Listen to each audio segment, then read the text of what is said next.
Fala galera, beleza? Sejam bem-vindos aí a mais um vídeo. O vídeo de hoje vamos trocar uma ideia sobre o VISC 11, fundo de logística aí da Vinci. Vamos ver como é que tá.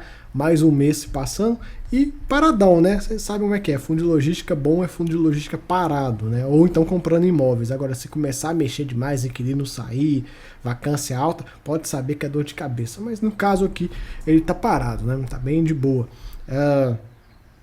Vocês sabem que eu não sou muito fã da gestora em questão, mas esse ativo aqui é o melhor fundo que eles têm. Eles fazem, até então, né, fazem um bom trabalho aqui.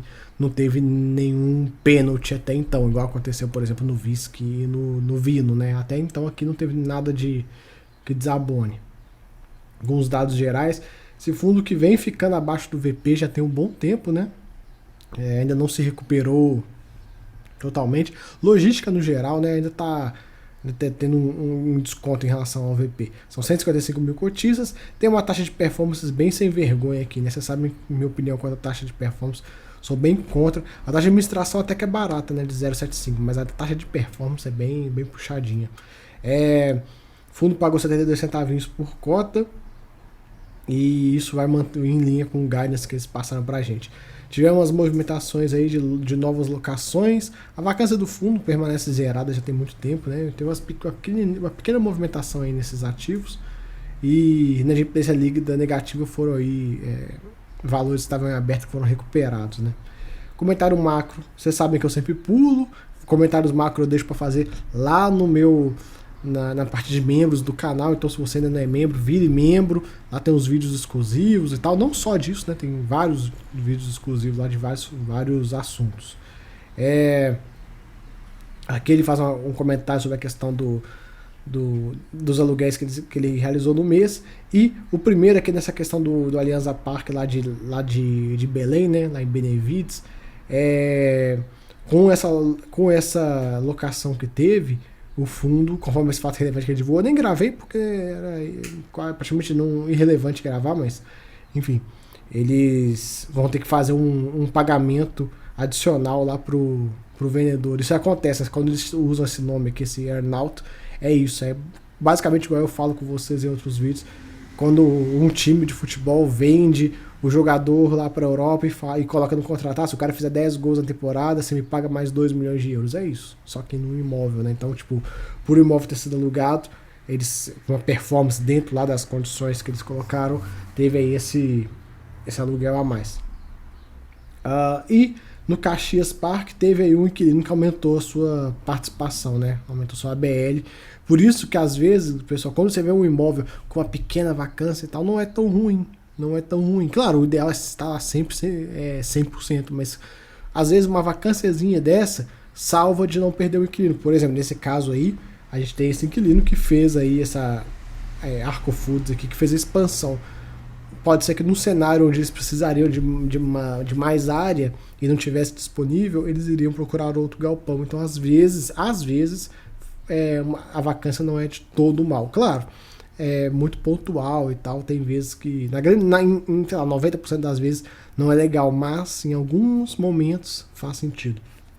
Aqui a obra do Castelo 57, que está meio atrasado, né? Passaram uma nova previsão entre janeiro e fevereiro de 23. Durante o período de obras, o fundo recebe uma RMG aí de 8,5% em relação ao que ele gastou.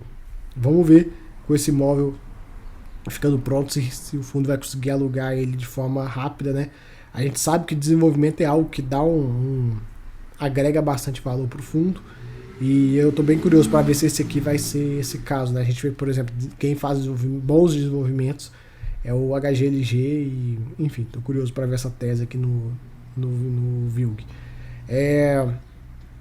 O fundo tem uma reserva bem legal de 30 centavos, aumentou ela em 12 centavos nesse mês, a gente consegue ver aqui. Essa reserva faz muito bem, né? O fundo ter essa reserva, momentos adversos ele utiliza e mantém um patamar de distribuição bem interessante para a gente, né? O guidance da gestão é entre 70 e 73 centavos, é o que ele vem mantendo, cresceu bem, né? Se pegar aqui de um ano para cá praticamente, subiu de forma interessante esse nível de pagamentos desse fundo, né? Questão de correção de inflação e tal, a gente teve uma inflação bem alta no ano de 21, né? Então isso ajudou bastante a jogar o rendimento do fundo praticamente 10% para cima. São 155 mil cotistas, o número de cotistas vem crescendo bem, né? Olha só. Chegou uma época que ficou meio estagnado, mas agora vem crescendo aí de forma ok. Liquidez é boa, tem o que falar. A gente consegue ver aqui entre os mais a quebra de patrimônio do fundo, né?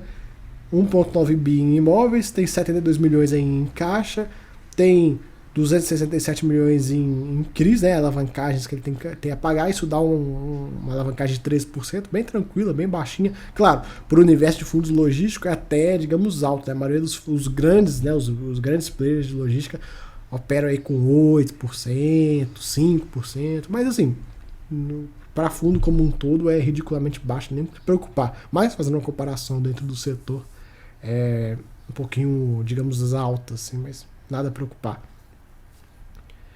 Aqui um pouco dos indicadores operacionais, a gente vê que a vacância estava em 99,9%, agora deve, com essas locações que ele fez, deve voltar para o patamar de 100%.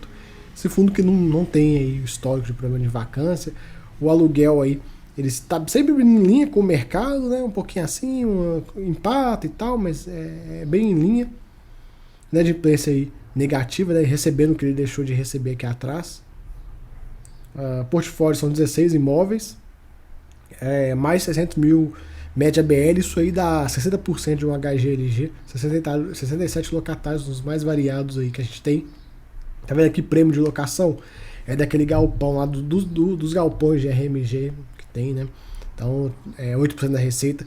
Se o fundo conseguir, ao final desse desenvolvimento, alugar por um preço melhor, né, do que está recebendo de RMG, pode ser até que melhore a distribuição do fundo. Então, bem interessante de ver, né? São bons locatários, HL, Mercado Livre, tem nem o que falar, Fast Shop, enfim, são bons locatários.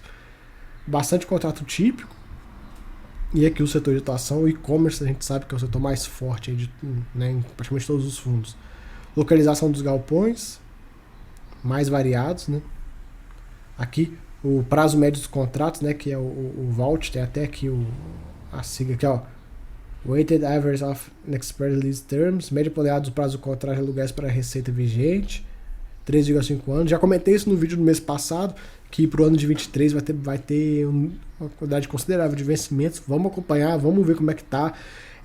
Tem muito imóvel logístico sendo entregue, muito desenvolvimento acontecendo e sendo entregue. Então, quem sabe aí os inquilinos não aproveitam para ir para imóveis melhores. Não que os imóveis aqui sejam ruins, são bons imóveis, mas é um risco, né? A gente está chegando numa parte, quem viu aquele vídeo que eu gravei do relatório da Colliers, a gente está chegando numa parte do ciclo de logística que é uma virada de chave. Vai para uma parte de uma super oferta e tal. Então vamos ficar ligado nisso aí para os próximos anos, né? E também ficar muito ligado que esse setor do e-commerce e tal, varejistas como um todo, sofrem muito com essa Selic alta. E se a Selic continuar alta por muito tempo, não é muito bom para o setor, né? Todo mundo já estava meio que precificando um corte da Selic lá pro meio do ano, do jeito que tá indo aí, sei não, viu? Sei não. Vamos descendo. Aqui os imóveis dele, a gente já vê aí, já comentei, tem um vídeo que eu comento bastante sobre a localização, né? E a gente sabe, ele tá em imóveis em Extrema, Duque de Caxias, que é um polo logístico lá no Rio, outro em Extrema. Extrema é o forte desse fundo, né? É muito galpão em Extrema. Tem esses aqui em Porto Alegre, outro em Extrema, um lá em Osasco, pertinho de São Paulo, uma localização muito boa, um lá em Guarulhos,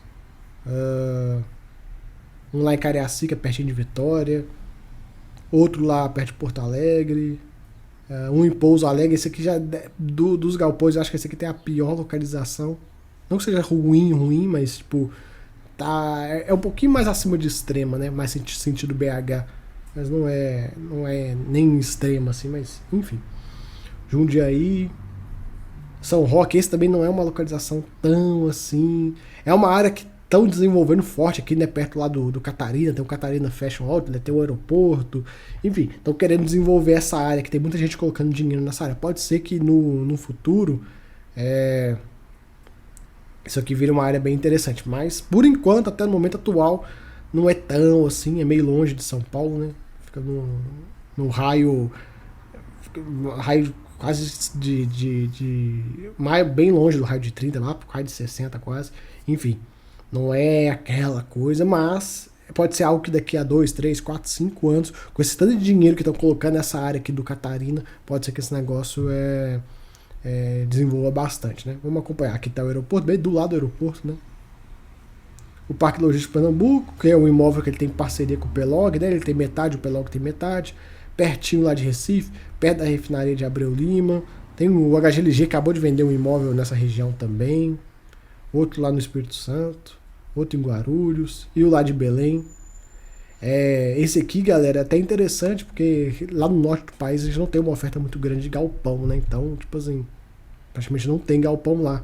Então, naquele vídeo que eu gravei da Collier, vocês podem até pegar lá quantos metros quadrados que tem de galpão lá no Pará. Não é muito. Então, tem um galpão lá, de certa forma interessante. No mais, é isso aí. Espero que vocês tenham gostado do vídeo. Até a próxima. Fui.